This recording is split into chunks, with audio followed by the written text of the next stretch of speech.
Hola, ¿qué tal? En el video anterior lo que hicimos fue conceptualizar a los ensayos clínicos aleatorizados y entender para qué nos son útiles, y este video trata de cómo identificar aspectos que son clave para conocer si un ensayo clínico tiene validez.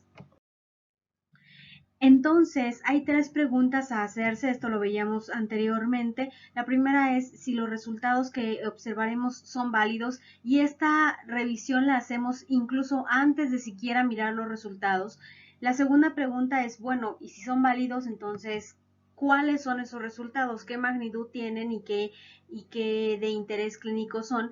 Y en la tercera pregunta es, bueno, si son datos o resultados válidos y que tienen una relevancia clínica. La tercera pregunta sería, ¿y aplican para el escenario en el que yo me encuentro? Es decir, ¿tienen que ver con el tipo de pacientes a los que yo quisiera aplicar estos resultados? Y el video del día de hoy aborda la primera de estas preguntas. Cuando nos, cuando nos preguntamos si los resultados son válidos, hay 6 cuestiones a mirar. Podríamos ver más, pero vamos a decir que son estas 6. Lo primero es si están diseñando este estudio con una pregunta clara. Después, si hubo un buen proceso para la asignación de los sujetos que van a alguna de las ramas del estudio. El tercer punto es si los individuos estuvieron cegados.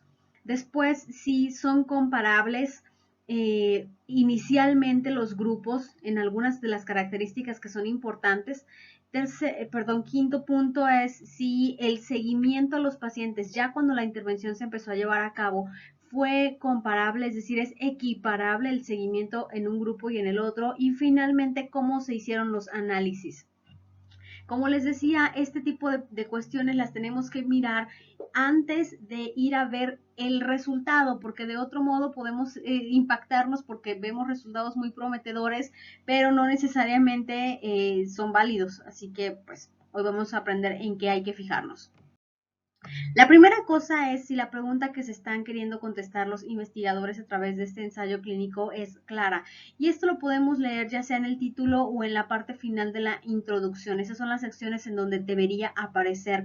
Y hay que entender primero qué escenario clínico está abordando. Generalmente un ensayo clínico es para tratamientos. Y después si la pregunta presenta con precisión los elementos del formato pico. Ahí para saberlo, pues hay que tratar de desagregarlos, como si nosotros hiciéramos una tablita en donde quisiéramos poner esos elementos solo para ver si son suficientemente claros. Aquí podemos ver en un ejemplo un estudio que tiene como título que realizaron una intervención individualizada para mejorar las tasas de lactancia materna exclusiva. Sin embargo, no nos dice contra qué lo van a comparar ni exactamente a qué se refieren con intervención individualizada. Es decir, el título no es muy claro, pero vamos a ver si ya al interior del documento son más específicos. Esto lo vamos a ver aquí en el final de la introducción, que dice el objetivo del estudio es investigar la efectividad que tiene el haber brindado educación prenatal sobre lactancia materna y después del parto, si se dio un soporte, pero tampoco explican a qué se refieren con eso, y quieren saber si estas dos acciones comparada con los abordajes de rutina, lo cual tampoco aquí señalan exactamente a qué se refieren, y si estas dos, cualquiera de los dos es mejor para incrementar las tasas de la lactancia materna exclusiva. Vean pues que aquí ni con el título ni con la parte de la introducción vamos a poder entender a qué se están refiriendo. Vamos a tener que leer más, y si lo hiciéramos con un poquito más de detalle y quisiéramos determinar los criterios del formato pico, pues esto es lo que estaríamos viendo, que están teniendo como paciente a mujeres que están en etapa de lactancia, aunque aquí no es muy claro para mí si son las mujeres los beneficiarios únicos de la intervención, sino más bien es como el binomio, y que son mujeres mayores de 18 años que tenían más de 34 semanas de gestación sin contraindicaciones de lactancia materna, no multigestantes ni de alto riesgo. Esto no lo dice allí en la introducción, hay que leerlo un poquito más. La intervención es como tal el programa educativo de lactancia materna previo al nacimiento y el apoyo a la lactancia de forma postnatal. contra una atención rutinaria, y el desenlace es la mejor tasa o mejorar la tasa de lactancia materna exclusiva, aunque tampoco especifican en cuánto. Supongo que lo único que quieren ver es si son diferentes y es mejor la tasa con la intervención que con el comparador. Pero ya leyendo con más atención en la parte de la metodología, uno ve que me voy a ir a la parte donde dice comparador, que cuando dicen atención de rutina se refieren para ese hospital una sesión que fue a través de un video en donde informaban sobre beneficios, barreras y procedimientos, y además visitas, aunque no dicen cuántas, de forma postnatal por parte de un instructor para identificar y resolver algunos problemas relacionados con la lactancia, además de material impreso que se les dio al egreso del hospital. Eso es la atención de rutina. Y a las mujeres bajo la intervención, además de eso, les hacían aplicación de unas escalas para entender cuáles eran las cosas que ya conocían y su interés sobre la lactancia, y a partir de los resultados daban un abordaje individualizado para atender estas cuestiones identificadas como problemáticas. Las asesoraban después, justo después del parto, las asesoraban sobre lactancia. Luego, antes de egresar, las volvían a evaluar con la misma escala con la que habían evaluado antes, y nuevamente intervenían si es que se quedaban dudas o había problemas que eran claramente necesarios de abordar, además de darles un seguimiento por teléfono cada mes hasta los 4 meses para seguir aclarando dudas, identificar problemas y, como habíamos dicho, pues la atención de rutina. Entonces, estos eran lo que están queriendo comparar estos investigadores. El desenlace, hay dos desenlaces aquí y quiero que prestes en esto mucha atención.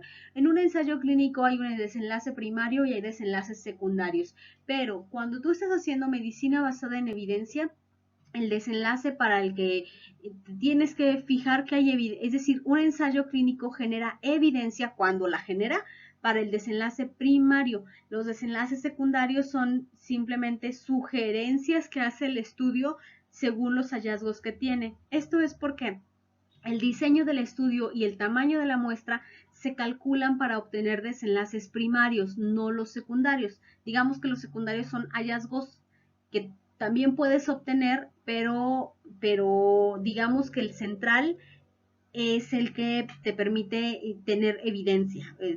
El estudio permite evidencia para el desenlace primario, es lo que quiero decir. Okay. En este caso, el desenlace primario fue la lactancia materna exclusiva, entendida como solamente haber proporcionado leche, medicamento o vitaminas, no agua ni fórmula, y este desenlace lo evaluaban al egreso, a los 42 días posparto y a los 4 meses. Y como desenlaces secundarios querían evaluar comportamientos en torno a la lactancia, tales como si ocurría la lactancia libre demanda, las condiciones de los pezones, la satisfacción materna y del bebé respecto a la lactancia, y lo que las mujeres conocían sobre lactancia después de este estudio. La segunda cuestión a revisar era el proceso de la aleatorización, y quiero mostrarte qué pasa cuando no aleatorizas, y quizá con esto podamos ir entendiendo por qué es tan importante llevar a cabo este proceso cuando quieres conocer qué tan efectivo o qué tan bien funciona una cosa en comparación con otra. Ahora imagínate que quisieras observar si la proporción de nacimientos con daño neurológico cambia en mujeres que están expuestas a una condición contra aquellas que no están expuestas. Y digamos que la condición de exposición aquí es que consuman alcohol o no lo consuman. Y digamos que hacemos el estudio, tenemos el grupo de mujeres que no consumen alcohol contra el grupo de las que sí lo consumen, y nos esperamos pues todo el periodo de la gestación, y después en el nacimiento observamos esta condición. Imagínate que ocurre que observamos que las mujeres que consumieron alcohol en el embarazo tienen una proporción de bebés con daño neurológico mayor, ¿ves? No sé en cuánto mayor, pero digamos que es superior esta proporción. Y entonces lo que acabaríamos diciendo es, ¿sabes que el consumo de alcohol es un factor de riesgo para el daño neurológico al nacimiento? Sin embargo, aquí recuerda que lo que te dije es que no estamos aleatorizando, simplemente las dividimos porque unas consumen alcohol y otras no consumen alcohol. El problema va a ser que cuando uno consume o no consume alcohol, también lleva a cabo otras prácticas que pudieran estar asociadas con el nacimiento con daños neurológicos. Digamos, imagínate que estas mujeres que consumen alcohol también tuvieron menos atención prenatal, que también son consumidoras de otras drogas en mayor frecuencia que las que no consumen, que también toman otro tipo de medicamentos, que tienen una dieta diferente, que han tenido infecciones de manera distinta o en distintas proporciones que las que no están consumiendo alcohol. Y puede ser que las que consuman alcohol sean mujeres, imagínate, que tienen una dieta diferente, que no consumen otras drogas y así. De modo que cuando tú quieres saber si el consumo de alcohol está relacionado, aquí se vuelve un poco confuso determinar si solamente es por el consumo de alcohol o también las otras condiciones están jugando un rol. Estas otras condiciones les conocemos como variables confusoras. Y lo que pasa cuando tú no aleatorizas es que a tu estudio se introducen variables confusoras, porque si tu estudio nada más quería separar a las que no consumen de las que sí consumen, pues como te decía, es que esas dos prácticas aparejadas tienen otras prácticas también. Es decir, estas mujeres también tienen otros comportamientos asociados.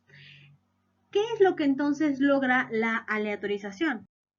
Bueno, cuando yo aleatorizo, lo que está ocurriendo es que los que quedaron en el grupo A y los que quedaron en el grupo B, teóricamente no son distintos en otra cosa más que a unos les voy a dar tratamiento y a otros no, porque el azar logró que las otras variables ya no jugaran un rol en la razón por la que hay personas que están en un grupo o por la que están en el otro. Es decir, aquí imagínate que el azar fue a través de una moneda. Lo único que me hizo estar en un grupo fue si me salió cara o cruz.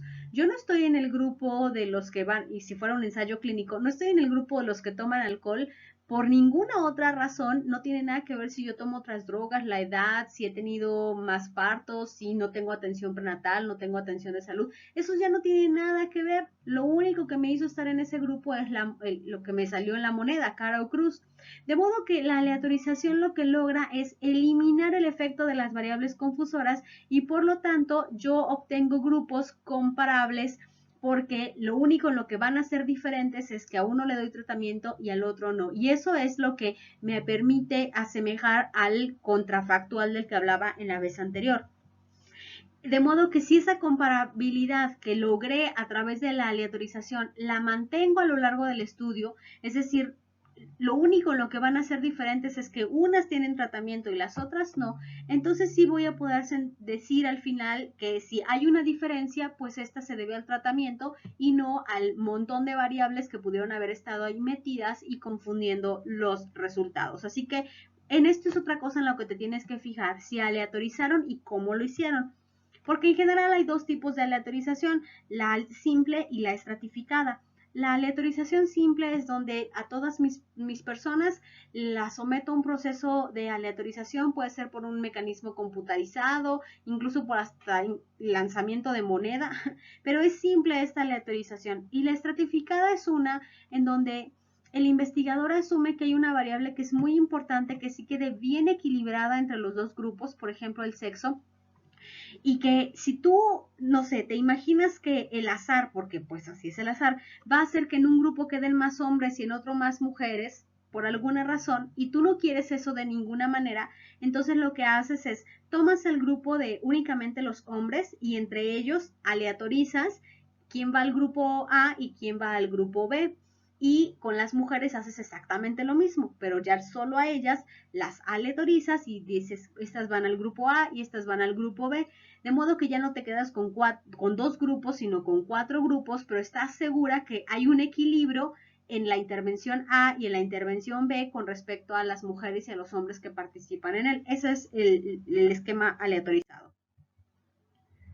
¿Qué es lo que dice este estudio, ejemplo que estoy tomando? Pues que a las mujeres las dividieron en un grupo control y una intervención a través de un proceso aleatorio, que es lo que te marco ahí como en un circulito verde, que se logró a través de una tabla de números aleatorios. Esa cosa no es tan efectiva como hacerlo por un proceso computarizado, pero bueno, funciona. Y después dice que además esta muestra estuvo estratificada, y aquí es lo que yo no entiendo a qué se refieren, por la práctica y el tiempo de admisión. Y ya. Y algo más que digan, lo voy a retomar más adelantito, ¿no? Pero aquí lo único que te quiero decir es que ellos señalan que sí fue por un proceso aleatorizado. Y ya. El tercer elemento a verificar es si hubo cegamiento. Cegamiento se refiere a que los participantes en algún punto desconozcan hacia qué intervención están siendo sometidos. Esto es porque se sabe ya con muchísima evidencia que cuando las personas conocen en qué tratamiento están, esto puede sugestionarlas y llevarlas a modificar la forma en que se comportan. Es decir, puede haber personas que saben que están en el tratamiento y que eso las haga ser como más apegadas al mismo porque saben que están en el tratamiento que se supone que funciona, y aquellos que están en el que saben que están tomando placebo o la cosa que se supone que no es tan efectiva, pues pueden no apegarse tanto o incluso llevar a cabo otras prácticas un poquito como para nivelar esa falta de efectividad que va a tener el tratamiento que tienen. Pero no nada más es eso, además también los resultados, en especial si lo que quieres tú medir es un desenlace subjetivo, imagínate como si perciben una mejor calidad de atención cuando les hacen esta cosa que cuando les hacen esta otra. Entonces, eso sí podría alterarse porque pues por la misma sugestión. Pero no nada más los participantes pacientes son los que sufren el proceso de el no cegamiento. También el personal de salud que aplica los tratamientos puede dejarse influir. Por ejemplo, si el médico o el personal de enfermería sabe a qué tratamiento está sujeto un paciente, pues puede tratarlo de manera diferente, puede medir sus condiciones a lo mejor con mucho más cuidado, ¿ves? Entonces sí puede participar o sí puede actuar de manera diferencial, y aun cuando en el estudio hubiera habido aleatorización, esa aleatorización y el logro que obtuvo se perdió porque al momento de seguir a los pacientes tú los seguiste de una manera diferente porque no cegaste. Hay varias formas de cegar que son la doble, la simple, doble y triple ciego.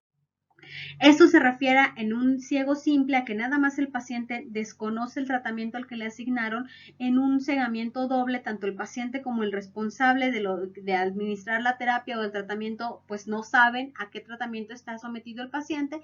Y en un cegamiento triple, además de ellos dos, las personas que van a analizar la información pues tampoco saben qué información están analizando, si la del grupo de tratamiento o la del grupo de control, porque incluso allí podrían ocurrir diferencias en la manera en que analizas. Así que esto es lo que se refiere a cegamiento.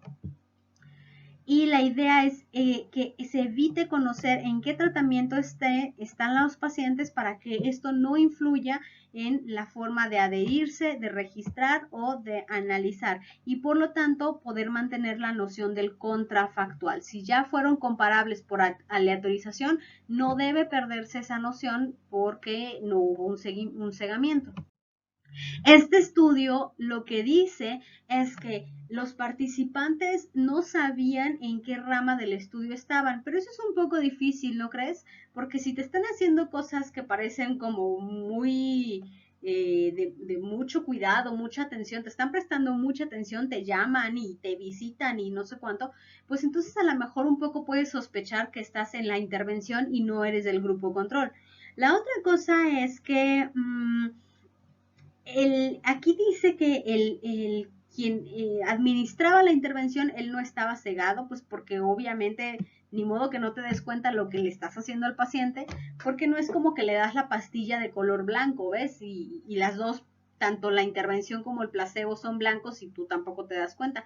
Aquí sí, no es posible no darse cuenta, y aunque dice que los analistas estaban cegados también, igual que los participantes, también lo encuentro un poco difícil porque pues tú viste que en la intervención lo que hacen es darle muchos más procedimientos que los que están en el grupo de control. Así que si yo soy el analista y me llega información de un montón de intervenciones, pues un poco, y me llega información también de mujeres con muchos menos datos, pues ni modo que no me dé un poco de cuenta de quién son los datos que estoy analizando, ¿verdad? Así que creo que esto, aunque lo señalan aquí, es un poco difícil que realmente haya ocurrido, y como sabes, saberte en un grupo, como lo acabo de decir, saberte que estás en el grupo de intervención puede llevar a que modifiques tu comportamiento y Pasa lo mismo que con el consumo de las otras drogas, ¿verdad? Entonces ya no sabes si el resultado es porque consumía alcohol o por las otras drogas, y aquí ya no sabes si el resultado es porque la intervención funciona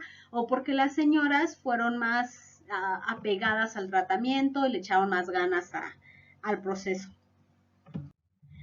Bueno, pues aquí esto que te quiero mostrar es cómo es que el cegamiento es importante para mantener una comparabilidad en la información e incluso para mantener una comparabilidad en el análisis. En el último, casi último, perdón, en el paso número 4 que hablamos de la comparabilidad basal, lo que queremos saber aquí es que cuando el estudio inicia, antes de que les empieces a hacer intervenciones a las señoras, quiero saber si es verdad, es comprobable que los grupos son iguales. Porque te acuerdas que esa es la idea, ¿verdad? Que los grupos sean prácticamente idénticos y que la única diferencia es que a uno le das tratamiento y al otro no. Este es un ejemplo, no es el del estudio que estoy analizando contigo, pero quiero mostrarte algo. En este estudio, por ejemplo, y como en todos los demás ensayos clínicos, siempre, la tabla número 1 es la tabla donde te presentan las características basales de los participantes y siempre tienen en la primera columna las características que quieren comparar y luego en las columnas siguientes la del grupo de intervención contra el grupo de control y te presentan varios parámetros. Aquí, por ejemplo, te están diciendo en este estudio que quieren comparar con respecto a la edad para ver si al inicio del estudio la aleatorización funcionó tan bien que de veras dejó grupos bien parejitos o bien comparables. Así que aquí te quieren comparar la edad y ve que en el grupo de intervención la edad es de 58.9 años y en el grupo de control son un poco más grandes, fueron personas de 59 años. Así que tú podrías decir, no funcionó la aleatorización porque en el grupo control quedaron personas un poquito más grandes de edad, pero esta diferencia tiene que probarse con una prueba estadística y la prueba estadística arroja un valor conocido como valor P, que es el que encuentras aquí. Este valor P, cuando es superior al 0.05, te indica que aunque tú mires una diferencia en los valores, esta diferencia no es estadísticamente, pues no tiene significancia estadística. Es decir, como si esta diferencia no fuera real. Simplemente salió así por la muestra que tomaste, pero no es una diferencia real. Por lo tanto, si no es una diferencia real, puedes asumir que los grupos son iguales en cuanto a la edad. Si miras las otras variables va a pasar algo muy similar. Todas tienen valores de P superiores a 0.05. Quiere decir que al menos para estas variables que estamos viendo aquí, aunque tú notaras una diferencia en alguna, como acabas de ver en el recuadro negro, esa diferencia no es, por lo tanto, por decirlo de alguna forma, real y puedes asumir que los grupos son iguales, los de intervención que los de control, por lo tanto, pues son comparables porque son iguales. Ahora vamos a ver esta tabla que sí es la del estudio que te estoy presentando, la de la intervención para lo de la lactancia materna. Y aquí puedes ver, por ejemplo, que te presentan variables como educación, ingresos, si fuman, la condición de paridad y otros aspectos de la salud de las mujeres o antecedentes, pues, ¿no? De las mujeres. Quiero que notes, por ejemplo, que en el grupo de intervención hubieron 20 mujeres que representan el 14% que tenían como un nivel de bachillerato o menos y comparadas con el grupo control, pues básicamente es lo mismo. La prueba que aplicaron fue una prueba de G cuadrada, que es lo que está acá arriba, pero lo que quiero que te fijes es en el valor de P. Y te acuerdas que te decía, si es mayor de 0.05, entonces no hay diferencia entre un grupo y otro, y eso es exactamente lo que tú quieres ver en la tabla número 1 de características basales. En el caso de mujeres que se habían graduado como de la universidad, entonces tenemos a mujeres que en un porcentaje alto, 68%, estaban en el grupo intervención y por azar en el grupo control quedaron el 61% de estas mujeres que estaban bajo esa condición. Sin embargo, Aunque tú ves aquí una diferencia entre 68 y 61%, esa diferencia realmente no existe o no es estadística, no tiene significancia estadística. Lo mismo pasa para el caso de ingreso, porque uno podría pensar, bueno, a lo mejor las de intervención también son mujeres con mejor ingreso, con mejor educación, y por eso es que les va mejor al final, tienen un logro de mayor apego a la lactancia materna que las mujeres con menos educación y con más bajo nivel socioeconómico. Pero aquí lo que te están diciendo es en realidad al principio eran iguales, es decir, esa variable no importa porque la diferencia entre esto no existe y esto lo puedes ver aquí en este valor de 0.8 porque ese valor es mayor a 0.05. Lo mismo con las mujeres, estas son las mujeres de menor ingreso y las de con ingresos mayores a los $10,000, supongo, pero no sé cada cuánto, pues más o menos también se parecen, ¿verdad? El 10% contra el 8%, pero la diferencia no es significativa. Ahora vamos a ver en cuanto a la edad, a pesar de que en el grupo control quedaron mujeres un poquito más grandes, pero la diferencia no es real, es lo que te está diciendo ese valor de P. Las semanas de gestación igual son muy similares, son iguales, por decirlo así, de forma estadística, y el tiempo en el que han recibido educación sobre salud también es súper igualito en unos y otros. Aquí lo que te quieren decir con estos valores P es que estas mujeres le quieren dar la certeza de que estas mujeres eran las mismas, eran iguales, no importa que estuvieran en el grupo intervención o grupo control, eran iguales antes de empezar a hacer las intervenciones. Y esto te va a ayudar a ti a saber a que si encontraron una diferencia al final, pues la diferencia puede ser que sí se deba a la intervención, porque al principio no había ninguna otra variable que pudiera confundir el resultado. Ahora me voy a ir con el punto número 5, estamos casi llegando al final. En este punto lo que hacemos es comparar el seguimiento de las mujeres. Una vez que aleatorizaron a las mujeres, ¿cómo sé que en un grupo y en el otro ya sé que son comparables porque acabamos de ver este cuadro de la tabla basal, la tabla número 1 de los estudios, ya la acabamos de ver. Sin embargo, imagínate que conforme va avanzando el estudio, en un grupo se deciden no participar más mujeres que en el otro grupo. Imagínate que las mujeres que están en el grupo de la intervención se hartan, se fastidian porque es demasiado acoso el que te están dando para que des lactancia materna y deciden abandonar el estudio, ¿ves?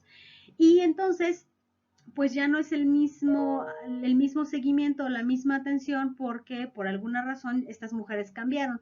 O imagínate que a las mujeres que están en el grupo de control, que sabes que les estás dando menos intervención, los responsables del estudio dicen, sabes que hay que echarle más ganas cuando vayas con ellas, porque como les estás dando menos intervención, pues al menos la que la reciban muy bien. Esto no debe pasar, porque lo que logras o lo que sucede cuando tú das seguimientos diferentes es que estás generando grupos diferentes de estudio, ¿ves? Y lo que va a pasar es que si tú miras al final los resultados, no sabes si fue de veras por la intervención o fue porque algún grupo fuiste más cuidadoso que con el otro grupo. Y bueno, pues esto es lo único que te quiero decir. A veces esta parte de comparar el seguimiento se vuelve difícil de verificar en el estudio. Y finalmente llegamos al tema de cómo se analizan los estudios o cómo es el análisis estadístico. En general hay dos tipos de análisis, los análisis denominados por protocolo y análisis por intención a tratar. Voy a hablarte de ellos de manera rápida. Imagínate que estás haciendo un ensayo clínico con 100 pacientes, 50 fueron aleatorizados a recibir cirugía y otros 50 a recibir quimioterapia. Pero resulta que por alguna razón, aquellos pacientes que estaban en cirugía, los cirujanos decidieron que debido a que no cumplían con ciertas condiciones para la cirugía, ya no les iban a hacer el procedimiento y los eliminaron porque pues están más enfermos o están en peor condición y por lo tanto no son candidatos para cirugía. Y lo sacas de esa rama. De modo que al final del estudio tú analizas a los 45 pacientes que sí recibieron cirugía contra los 50 que recibieron la quimioterapia. Pero resulta que estos 45 con los que te quedaste, pues eran los 45 más sanos. porque a los otros los quitaste. ¿Y qué tal que si los hubieras incluido, esos pacientes te hubieran demostrado cómo es que realmente funciona la cirugía y cómo es que, en comparación con cómo es que realmente funciona la quimioterapia? Cuando nosotros hacemos esto de quitar pacientes porque no cumplen con los criterios que nosotros queríamos, estamos haciendo un análisis por protocolo. ¿Por qué? Pues porque el protocolo dice que los pacientes, solo los que terminen o los que tengan todos los registros, son los que se quedan para el análisis. Pero lo que hacemos con esto es eliminar gente y por lo tanto, si un poco te lo puedes imaginar o lo sospechas, al quitar gente lo que haces es desbalancear los grupos, hacer que eso que logró la aleatorización, tú sistemáticamente lo estás arruinando, porque ya no tienes los grupos como el azar había determinado que estuvieran. Así que te vas a quedar a analizar a los 45 pacientes más sanos y a lo mejor lo que acabas diciendo que la cirugía es muchísimo mejor que dar quimioterapia, sí, pero porque se la diste a los más sanos, ¿ves? Este es el asunto y ese es el problema del análisis por protocolo. ¿Qué hace el análisis por intención a tratar? Decirte, no, tú analiza a todos, no importa en dónde hayan quedado y si al final no terminaron el estudio, analiza ciertas variables que te permitan saber si cuál fue el verdadero efecto que tiene un tratamiento contra el otro. Este estudio no te decía la verdad cómo hicieron el análisis, si fue por intención a tratar o por protocolo. No lo decía, lo único que especificaba fue cómo determinaron el tamaño de la muestra y te subrayo ahí dos cosas, que tenía un poder estadístico del 80% y una significancia del 5%. Y para esto hay un video que quiero que veas que se trata exclusivamente del asunto del muestreo. Y bueno, pues yo con eso termino aquí para recordarte que cuando queremos ver si los resultados son válidos, hay 6 cosas o 6 puntos que tienes que verificar. Todavía ni siquiera vemos cuáles son los resultados, pero aquí lo que podemos ver es que este estudio en general carece de asegamiento y que esto pudo haber tenido una influencia en el resultado cualquiera que este sea, ¿eh? No sé cuál fue el resultado todavía, pero la falta de cegamiento pudo haber tenido una influencia sobre esto, porque lo demás que estaban aleatorizados sí ocurrió, la pregunta clara sí se dio, sí vimos que eran comparables basalmente, el seguimiento no hay mucha información, pero vamos a pensar que no fue muy dispar, y no sé al final cómo fue que analizaron aquí. Así que en cuanto a qué tan válidos son, digamos que yo me quedo con algunas dudas sobre esto, pero vamos a ver los resultados y luego veamos las discusiones y eso será en un próximo video. Hasta luego.